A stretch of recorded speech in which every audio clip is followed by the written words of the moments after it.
to Mr. 96's Pop Reviews. My name is Mr. 96. I've mentioned before that I want to focus more on 2000s childhood pop moving forward because I feel as if my passion isn't in modern pop music anymore. Well, I decided to check the Hot 100 recently to catch up on what I've missed, and it turns out I didn't miss much. I mean, Heat Waves is still in the top 10 despite being a hit from last year. Stay is still in the top 20, which I honestly forgot about until now. Harry Styles was planted at number 1 before the Drake album bomb, and somehow a Kate Bush song from 4 decades ago is a legitimate hit in the US. Oh, and let's not forget our favorite song that's been charting for 1 full year. My bad habits lead to late nights sitting alone. This shit will never go away, will it? Regardless, I was driving one day and decided to turn on the radio for the hell of it, and one random song happened to catch my attention. I've been throw up the sex in Look, if there was any song that was going to catch my attention this year, it would be the one with the very obvious 2000 sample. And if there were any rapper who would end up in a pop review of mine anytime soon, it would be Jack Harlow. When it comes to rap, I'm aware that it may reflect poorly on me that I'm willing to review this goofy white guy instead of that Future and Drake song in the top 5, but I've been burned out on Drake for 6 years now, so I'll leave that to the people who care. But more importantly, I can at least talk about Jack Harlow without feeling like I'm totally out of the loop.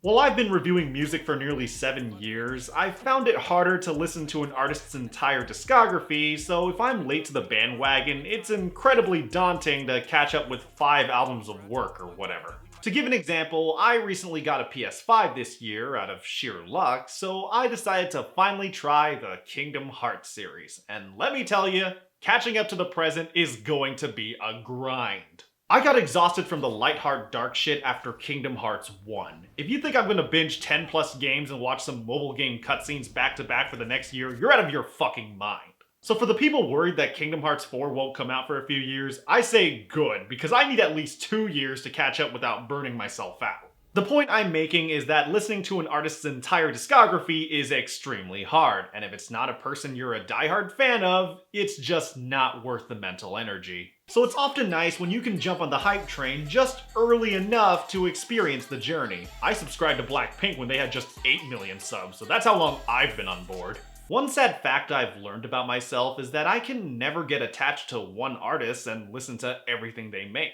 Sure, I'll go through phases where I binge their stuff, but even for artists I really like and respect, I'm not going to immediately listen to everything they make when new stuff drops. Just like how artists evolve over time, so do my interests, so if you want to consider me a music slut, so be it.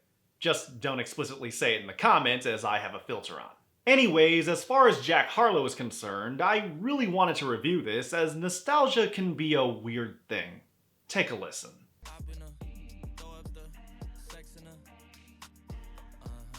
I feel like I don't even have to explain the obvious elephant in the room from this opening chorus, but for my teenage viewers who aren't old enough to remember 2007, there's this singer that you may know called Fergie.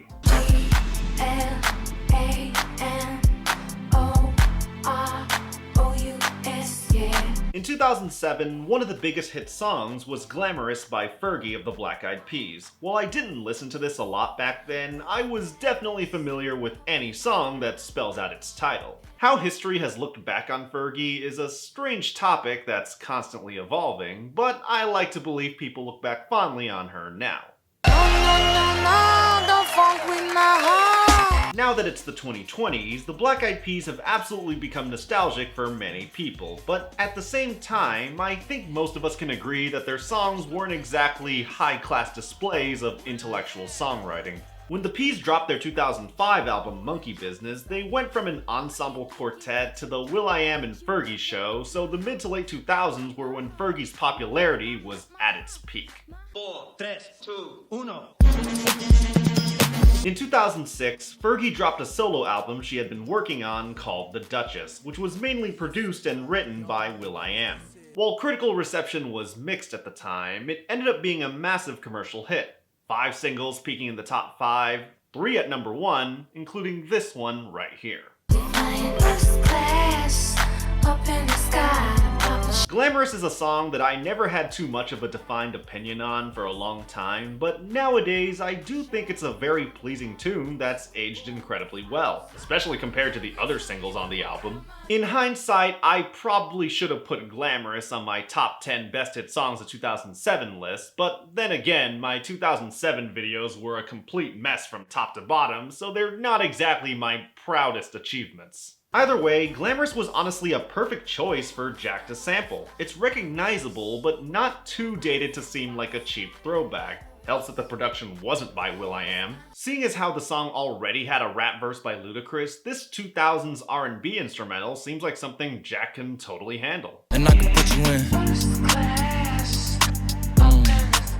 I can put you in. When it comes to Jack Harlow's version of this tune, he attempts to recapture that same essence of glamour from the original chorus, but he lowers the key and goes for a more laid-back vibe. Lyrically, the song is about Jack's arrival to superstardom, and he frames the sample from a perspective of him being able to put his girl in first class. I don't care what frat you was in, you can't offer me. Keep dreaming. Pineapple juice, I give a sweet semen. So according to Genius, pineapple juice is apparently a good way to make semen taste better. Well, it's not like I can confirm or deny that, so I'll just take their word for it. Are you ready? Are you ready? Yes, I am. They say you a superstar now, damn. I guess I am. Lame sex line aside, I do enjoy Jack's flow throughout the song. It's only about 2.5 minutes, since most songs nowadays are pretty short, but it gets the job done as a nice callback to Fergie. And hey, this song actually gave a massive boost to Fergie's streaming numbers, so I'm sure she's not complaining either. And I can put you in. Hold on, go back a bit. I need to listen to those horns again. And I can put you in. I can put you in. Wait a minute. Is that the same beat from Freak a Leak? Maybe it's a common rhythm in hip-hop and I'm just ignorant, but considering Jack already sampled a 2000 song, I'd have to assume that was a reference to Freak a Leak. In the context of First Class though, it's an odd use of horns that's pretty sudden and doesn't have much to do with the rest of the song. Doesn't help that I never really liked Freak a Leak. But regardless, 2000s nostalgia is incredibly popular these days, so such references will get your song noticed. A couple years ago, Jack did an entire tribute to Static Major, so he's made no secret that he likes 2000s music. With First Class, I wouldn't say it's better than Glamorous, but it's at least a decent listen that's worth your time. But it then leads to a much larger discussion that people can't seem to agree on. Is Jack Harlow actually good?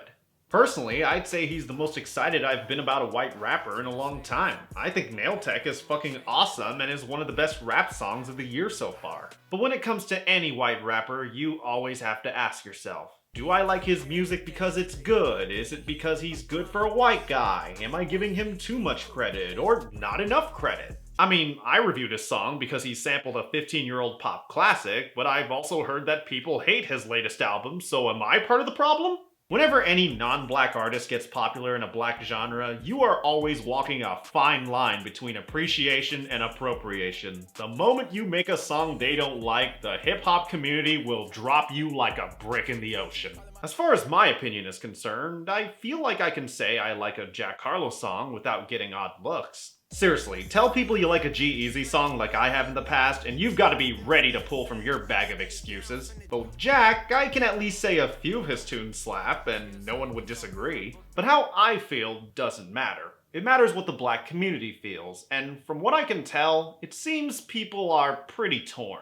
Some people like him since he comes off as pretty genuine and non-invasive, but others think he gets too much credit as they feel he's a bit generic. In a way, I can see that. One of Jack's big influences is Drake, which is pretty obvious to hear in his delivery, so it makes sense that he'd eventually get a Drake collab where he basically sounds like another, arguably lesser Drake. Perhaps over time he develops his own identity, but one thing I can give him credit for is being a white rapper who doesn't call attention to how white he is. Of course, he's not gonna act like he's from the streets, he isn't, but he seems to be aware of his place and doesn't try to overstep his boundaries. At the same time, I do think he's a cool dude in general. People close to him tried to tell him not to do the Industry Baby video, but he didn't give a fuck. He's not insecure about his sexuality like the rest of the hip-hop community, so what does he have to be afraid of? So whether he becomes a bigger name down the line or another disposable white rapper, I'm at least curious to see what else he has in store, so I think that means something.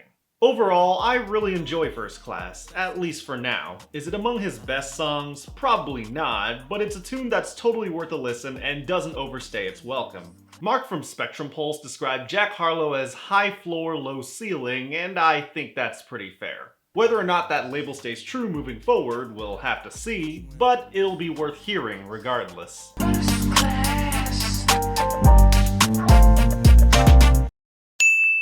Thanks for the wait, and I want to give massive thanks to my patrons on Patreon for all their support. For just $1 per video, you can join my patron-only Discord server where we chat and chill, and at $2 per video, you get to vote on what songs I review for my series 2000s Childhood Pop. At $5 per video, you get to be listed in my Names of Fame, and at $10 per video, you get a personal shout through the heart along with Jason Semler and Prideful Zella. The next episode of 2000s Childhood Pop has already been decided, so there won't be a vote this time around, but be excited as I'm going to review a pretty iconic song.